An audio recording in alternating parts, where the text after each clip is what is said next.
د حرمینو اکثر علما ګوره حنبلیان دي او بیا په حنبلیانو کې په حنبلی عالمانو ابن تیمیه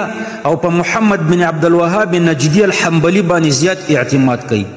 بل طرف ته د دې ملکونو د غیر مقلدینو سرګرو نواب صدیق حسن خان لیکي چې عبدالوهاب او د زوی محمد دواړه حنبلیانو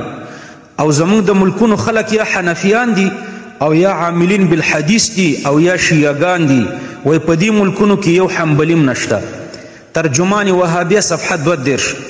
همدارنګه د وهابیانو د لامذهب او وکټوریانو سرګرو نواب صدیق حسن خان لیکي چې محمد بن عبدالوهاب النجدي حنبلی او موږ د هیڅ چا په مذهب هم نه یو. ترجمان وهابیه صفحه 20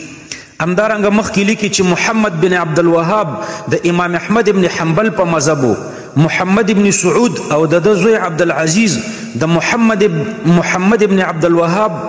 مسلک ته ډیر رواج ورکړو. ترجمان وهابیه صفحه 2 نو ګوره په دې ځای کې لامذهب او وکټوریانو د اهل الحرمین نه د براءت اعلان وکړو او د حرمینو د حکومت نه د براءت اعلان وکړو چې د حرمینو حکومت او په حرمینو کې چې اوس فی الحال کم امامان دي دا حنبلیان دي او د دې زمانی وکټوریان چې دي دا بې مذهبه دي.